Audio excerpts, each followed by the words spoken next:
Does Virginia have cottage food laws? And do I need a license to sell homemade food in Virginia? As a matter of fact, you do, and you're going to be very excited to know that Virginia has one of the best cottage food laws in the entire country. And we're going to get into everything you need to know about cottage food laws in Virginia here on Cottage Foods Laws, YouTube's premier food entrepreneur channel, and we're going to get to that right now.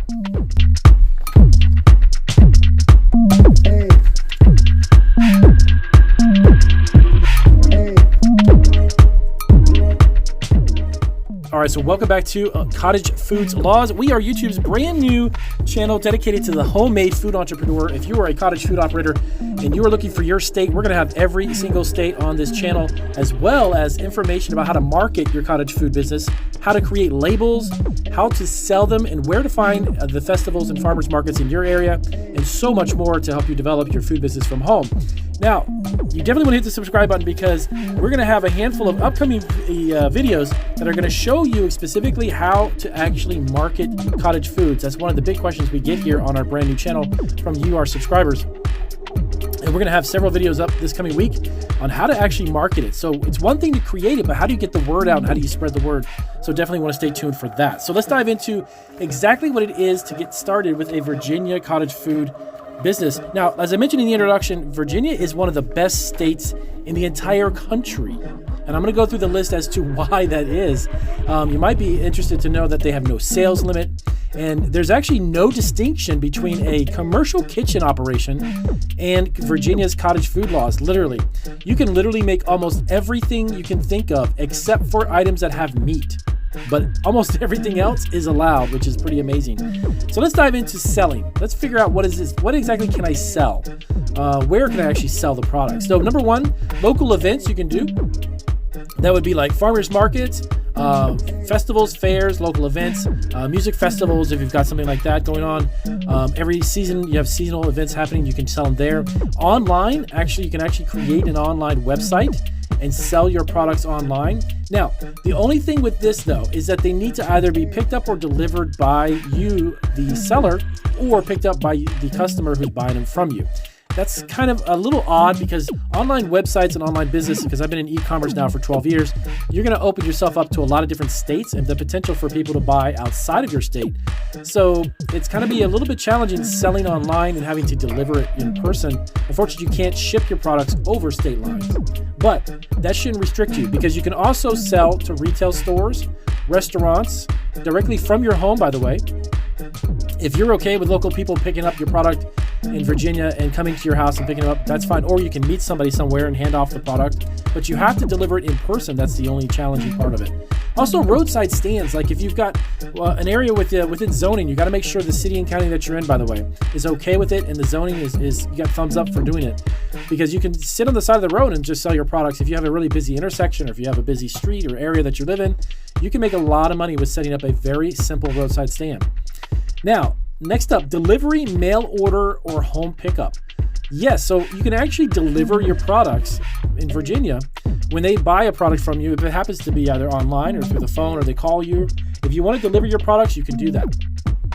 One thing that you can't do though, catering, food catering business from your home in Virginia, unfortunately is not still allowed. That's actually due to basically zoning restrictions and such that are set up within the cities and counties throughout the state. They won't allow you to do that. So now, Damien, what exactly can I sell? List off some of the foods here.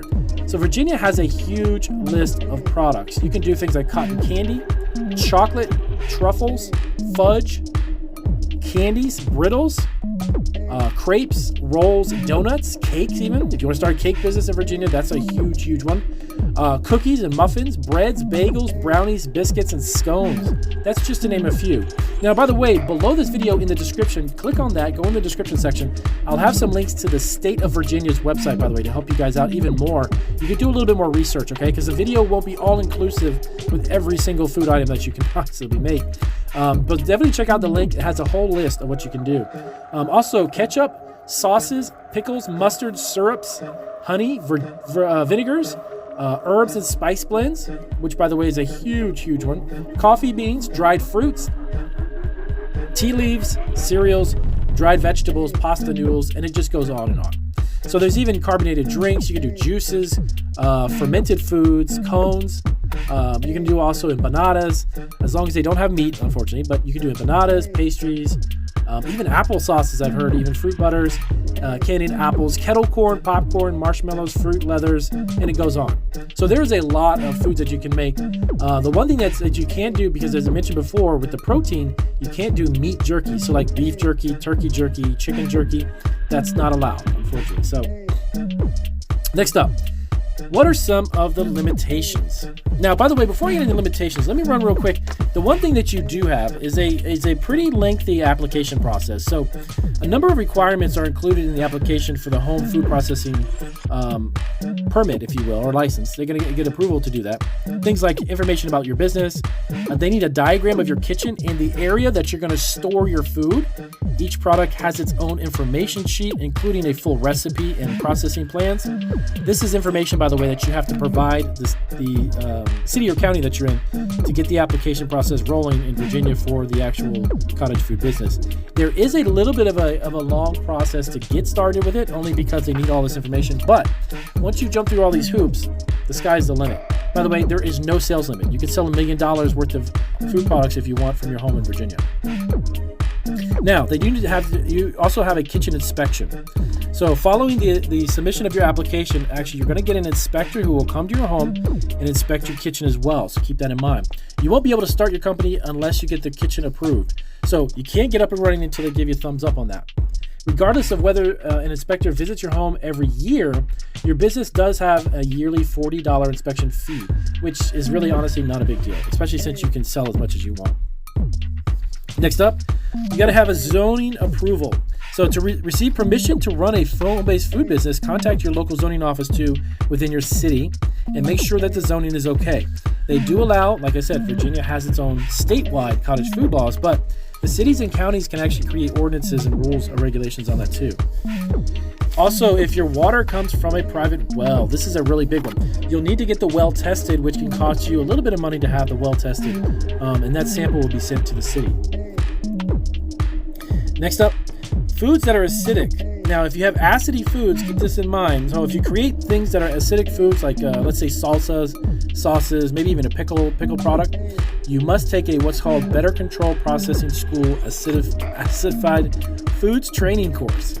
That can run around $250 if you're going to do acid foods. This is actually a processing school that's actually going to show you the processes needed in order for you to do this properly. So keep that in mind. If any of your products happen to be, pickled products or salsa related that have a certain pH level, you want to make sure that you have this course in order to get approved to do that. So next up, some of the limitations. Now, number one, this is kind of a common sense thing, I think, but honestly, you have to make sure that if you've got any pets, the kitchen area in which you're going to produce your product, you cannot have pets at all in that area during the production of food products that you're going to sell under your cottage food license or your permit. Make sure you don't have birds flying around, cats jumping on counters. Obviously, you don't want to get hair and stuff like that in people's food, but it's actually part of the law. You can't. Next up, too, smoking. You cannot smoke in the area in which you're going to produce the food product, or if you're processing a food product in your kitchen, don't want to be smoking, obviously, for reasons of you don't want to drop some ashes in something or something like that from your cigarette butt. So definitely don't do that. All right, so let me talk a little bit more about the labeling project too. They do have specific labeling requirements in Virginia when you start to produce food products from there under their cottage food laws. Now, number one, you need to have the allergens. You need to make sure that you have your allergen warning. Obviously, in your kitchen, there could be trace amounts of milk, eggs, peanut, wheat, soy, tree nuts.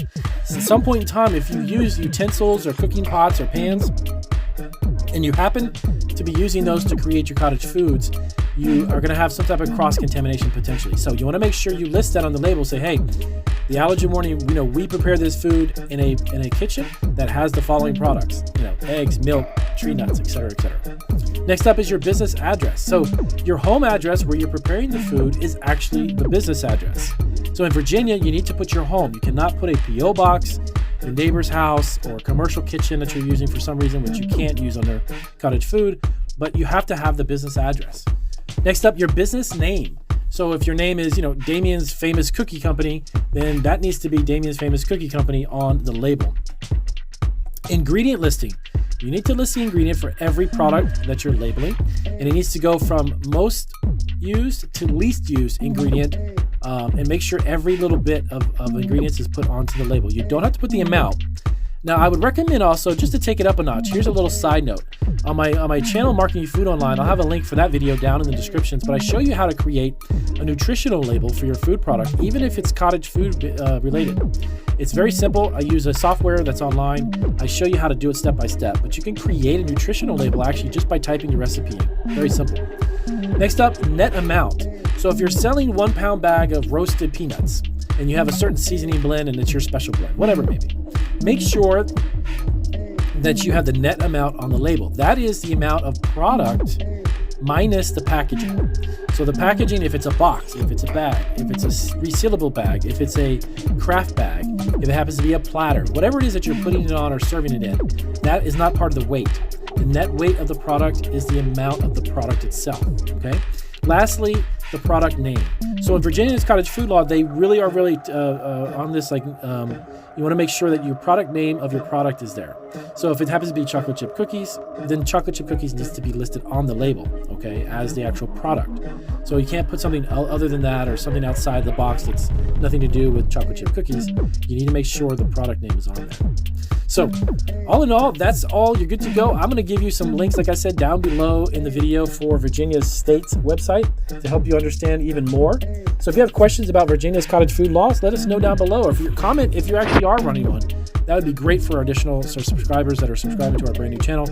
If you have any other feedback on Virginia's Cottage Food Laws, and I'll see you guys on our next video.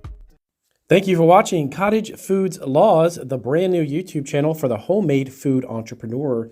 Definitely hit the subscribe button if you're asking yourself what foods can and cannot be sold as cottage foods, what foods fall under the cottage food law, and how much is it to get a cottage food license. We cover all of these topics and much, much more here on Cottage Foods Laws.